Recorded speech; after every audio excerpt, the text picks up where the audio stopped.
A ver, pensemos en esto. ¿Qué pasaría si un país, en un mundo donde todos luchan por lo suyo, simplemente decidiera no competir? Bueno, en 1909, el autor chileno Tancredo Pinochet Lebrun lanzó un libro, vaya, bastante polémico, con una respuesta que de verdad daba para pensar. Así que lo que vamos a hacer aquí es desmenuzar su argumento, usando las ideas de su tiempo para entender la advertencia tan fuerte que lanzó. Bueno, esta frase es clave.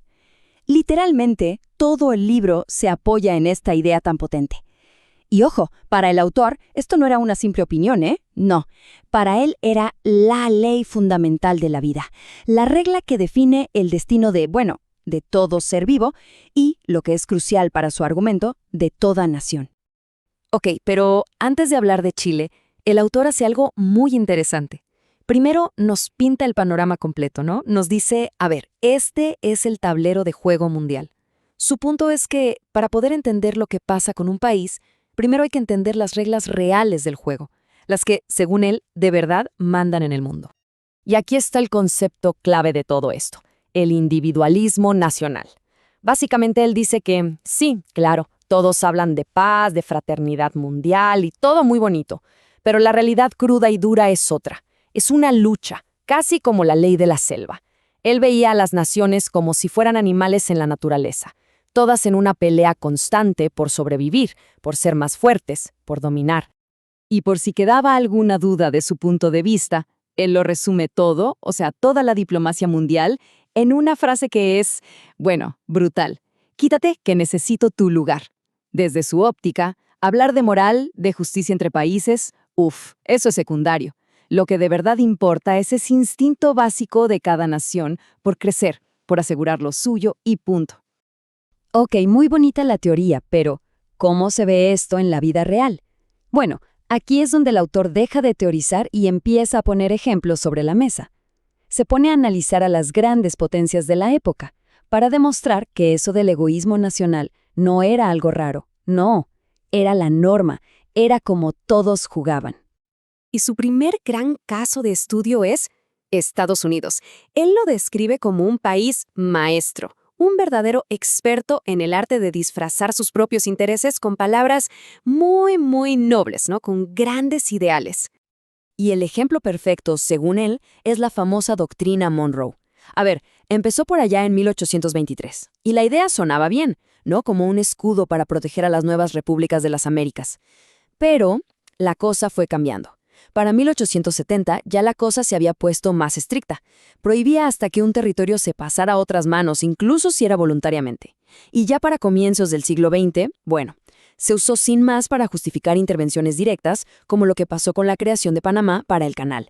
Y todo, claro, bajo el paraguas de proteger los intereses estadounidenses. La conclusión de Pinochet Lebrun es clara. Esto nunca fue por ayudar a los demás. Siempre fue una herramienta, una muy flexible, para la expansión y el control. Ahora, crucemos el Pacífico. El autor pone la lupa sobre la otra gran potencia que estaba surgiendo en ese momento, Japón, y lo describe como otro caso de estudio perfecto. Una nación que, por un lado, protegía con uñas y dientes su propia identidad dentro de sus fronteras, y por el otro, se expandía de una forma súper sistemática y calculada hacia afuera. Lo que él describe es una estrategia nacional súper organizada, casi milimétrica. Dentro de Japón, las reglas eran claras. Se limitaba mucho a la propiedad de tierras extranjeros y se excluía a trabajadores chinos o coreanos. Pero afuera, la estrategia era distinta. No querían que sus emigrantes se mezclaran y se perdieran en otras culturas, para nada. La idea era que crearan un nuevo Japón donde sea que fueran, que siguieran siendo súbditos leales del Mikado, que tuvieran sus propias escuelas, sus propios templos, todo para mantener su cultura pura, intacta. Para el autor, esto era básicamente una forma de conquista. Una conquista silenciosa, sí, pero una conquista cultural al fin y al cabo. Y esto no era solo cosa de Estados Unidos y Japón, ¿eh? El autor entonces se va para Europa y se da cuenta de que ahí, pasaba exactamente lo mismo. El mismo patrón se repetía. Un egoísmo nacional a tope, donde cada potencia se cuidaba a sí misma primero, segundo y tercero. Aquí podemos ver un resumen de esa situación. Teníamos a Alemania, por ejemplo, poniendo aranceles altísimos para proteger su industria y dándole un montón de plata a su marina. Francia, por su lado, usaba su poder financiero casi como un arma. Si no comprabas sus productos, no te prestaban dinero. Así de simple. E Italia, pues, hacía algo muy parecido a Japón. Manejaba a sus emigrantes como una herramienta para expandir su influencia económica y política.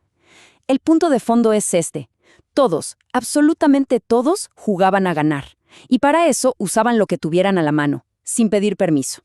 Entonces, después de mostrarnos este tablero mundial donde todo es lucha, donde todo es interés propio, el autor hace un giro de 180 grados y pone el foco en casa, en Chile. Y lo que hace es un contraste brutal. Pone esa realidad del mundo frente a lo que él veía como la actitud de Chile, una actitud peligrosamente idealista. Ingenua, diría él. Esta comparación que vemos aquí es el corazón de toda su crítica. Mientras el resto del mundo ponía barreras para proteger sus industrias, él decía que Chile prefería comprar todo lo de afuera. Mientras otros países metían dinero para fortalecer sus barcos, Chile dejaba su comercio marítimo en manos de extranjeros. Y mientras las potencias limitaban quién podía ser dueño de sus tierras, Chile, según él, prácticamente las regalaba.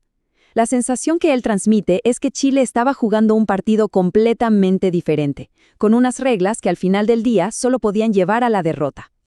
Y esta frase resume su tesis central, sin anestesia. Nuestro país no solo abdica en esta lucha, sino que entrega sus armas, su campamento y su bandera. Para él, el problema no era que Chile estuviera perdiendo la batalla. El problema era que se estaba rindiendo sin pelear. Estaba voluntariamente abandonando la lucha por su propia existencia como nación. Pero claro, esta rendición no era solo una idea en el aire, una teoría. El autor se dedica entonces a enumerar las consecuencias reales, tangibles y, según él, muy dolorosas, que eran el resultado directo de esa política de puertas abiertas, de esa falta de lo que él llamaba un sano egoísmo nacional.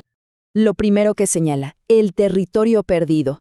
Habla, por ejemplo, de ceder la Patagonia a Argentina, algo que para él era increíble porque pasó justo cuando Chile estaba en su momento de mayor poderío militar después de la Guerra del Pacífico. También menciona la pérdida de la Puna de Atacama y la situación tan extraña de Tacna y Arica. O sea, eran provincias que Chile había ganado en la guerra, pero que en ese momento todavía mandaban representantes al Congreso de Perú, algo que a él no le cabía en la cabeza. Y para ponerle un número a esta entrega de recursos, el autor da una cifra. 3 millones. 3 millones de hectáreas. Esa es la cantidad de tierra que, según sus cálculos, se le había entregado a empresas extranjeras solamente en la zona de Magallanes. Y todo esto, según él, con un beneficio casi nulo para el país. Y el problema, seguía él, iba más allá de la tierra. Llegaba hasta el mismísimo corazón de la economía chilena. Pensemos en el salitre. Era el recurso más valioso que tenía Chile en ese momento, y estaba, en su gran mayoría, pasando a control extranjero. Él sostenía que el mismo gobierno, con sus contratos, con sus políticas, parecía favorecer a las empresas de afuera por sobre las chilenas. Y la consecuencia final de todo esto, la conclusión a la que llega el autor, y es una conclusión bastante dolorosa, es un sentimiento de ser un extraño en casa. Él usa esta frase muy fuerte, que los chilenos estaban siendo recibidos por favor en su propio suelo, como si fueran invitados en su propia tierra, mientras veían cómo el control de su economía y de su cultura se les iba de las manos, se deshacía desde adentro. Al final, este libro de 1909 es un grito de alerta. Se nota la urgencia en cada página. Su objetivo no era solamente describir lo que él veía como un problema, sino sacudir a la gente, obligarla a pensar, y nos deja con una pregunta que es fundamental, sobre cuál debe ser el lugar de una nación en el mundo. Y con esa pregunta es con la que cerramos, la misma que está en el fondo de todo el libro. En un mundo donde, al parecer, cada nación ve por lo suyo, ¿es necesario ser egoísta para poder sobrevivir? Esa es la pregunta, tan provocadora hoy como entonces, que Tancredo Pinochet Lebrun nos dejó sobre la mesa hace ya más de 100 años.